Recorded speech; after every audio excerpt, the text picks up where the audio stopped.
Side side side, এদিকে এদিকে। এই তো মা, চলে এসেছি তো বাবার এই কাছে। ভিখারি, কোথায় যাচ্ছিস? এ কি, আপনি আমাকে ধাক্কা দিলেন কোন সাহসে? আমার কোলে একটা ছোট্ট দুধের শিশু রয়েছে, সেটা আপনি দেখতে পাননি? ওর যদি লেগে যেত তাহলে সেটার দায় কে নিত? আপনি নিতেন? আর তাছাড়াও আমি এখানে অকারণে আসিনি, আমি ওর সাথে দেখা করতে এসেছি। ওর সাথে মানে কার সাথে?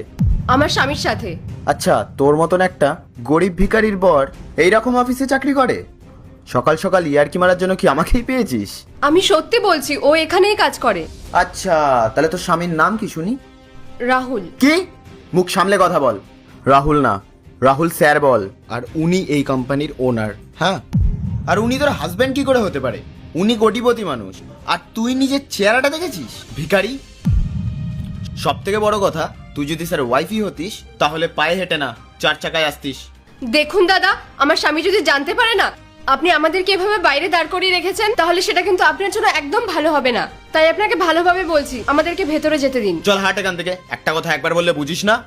আপনি আপনি আবার আমাকে ধাক্কা দিলেন। দাঁড়ান, একবার আমার স্বামীকে আসতে দিন, তারপর দেখবেন ও আপনার কি করে। এই চুপ কর, আমি আর তোর এই সমস্ত ভাষণ শুনতে চাই না। বেরিয়ে আয় এখান থেকে। আচ্ছা, আপনি যখন আমাকে ভেতরে যেতে দিচ্ছেন না, তাহলে আপনি গিয়ে ওকে একবার ডাকুন, আর ডেকে বলুন ওর স্ত্রী মেঘা আর ওর মেয়ে এসেছে। আচ্ছা ঠিক আছে, দাঁড়া, আমি একবার স্যারের সাথে গিয়ে কথা বলে আসছি। ভেতরে ঢোকার চেষ্টা করবি না একদম। আচ্ছা ঠিক আছে, আমরা এখানে অপেক্ষা করছি, আপনি যান।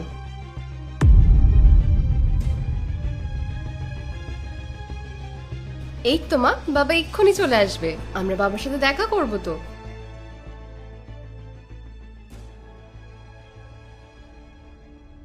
আসুন স্যার, আসুন। এই দেখুন, এই গরিব ভিখারিটা আপনাকে নিজের হাজবেন্ড বলে দাবি করছে। আমি অনেকবার ওনাকে চলে যেতে বলেছি, কিন্তু উনি নির্লজ্জের মতন এখানেই দাঁড়িয়ে আছে। এবার স্যার আপনি কিছু বলুন। ও আমার স্ত্রী। কি? এটা কি করে হতে পারে? এই রকম একটা গাইয়া মেয়ে আপনার স্ত্রী কি করে হতে পারে? স্যার আপনি নিজেই দেখুন না, উনি কিরকম একটা নোংরা শাড়ি পরে এসছে। ওনাকে কোন দিক থেকে আপনার স্ত্রী মনে হচ্ছে? মুখ সামলে কথা বলো গোপাল। তোমার সাহস কি করে হলো আমার স্ত্রীর নামে এরকম ধরনের উল্টোপাল্টা কথা বলার? না মানে স্যার, আমি সত্যি বুঝতে পারিনি যে উনিই আপনার স্ত্রী। আমাকে ক্ষমা করে দিন স্যার। এবার আপনার বিশ্বাস হয়েছে যে আমি মিথ্যে বলছিলাম না? আর কি গো, তুমি কেমন লোকেদের কাজে রেখেছো? ওর মধ্যে এক ফোঁটা মনুষ্যত্ব বোধ নেই। উনি তো আমাকে ভেতরে ঢুকতে দিলেনই না, তার উপর আবার ধাক্কা দিয়েছেন। আমি ওনাকে কতবার করে বললাম যে আমি তোমার স্ত্রী, উনি তাও আমার একটা কথাও শোনেননি, আমার সাথে খারাপ ব্যবহার করছিলেন। সরি স্যার, আমি আসলে না বুঝেই এমনটা করে ফেলেছি। আমাকে ক্ষমা করে দিন স্যার। যখন কেউ বলছে যে আমার সঙ্গে সে দেখা করতে চায়, তখন তুমি তাকে ঢুকতে দিলে না, ঠিক আছে, কিন্তু একবার তো এসে আমাকে জানাতে পারতে। এরপর থেকে খেয়াল রাখবো স্যার। শোনো, কথায় আছে না যে একটা ছেলের সাফল্যের পিছনের চাবিকাঠি একজন মহিলা হয়, সেটা মা হোক কিংবা স্ত্রী। এই যে আমার স্ত্রীকে দেখতে পাচ্ছ, আজকে আমার কাছে যা যা আছে না, আমার গাড়ি বাড়ি প্রপার্টি, সে সব কিছু সম্ভব হয়েছে ওর ত্যাগের জন্য। ও আজ পর্যন্ত আমার কাছ থেকে কোনোদিনও কোনো কিছু ডিমান্ড করেনি, সবসময় ও সাধারণভাবেই থেকেছে।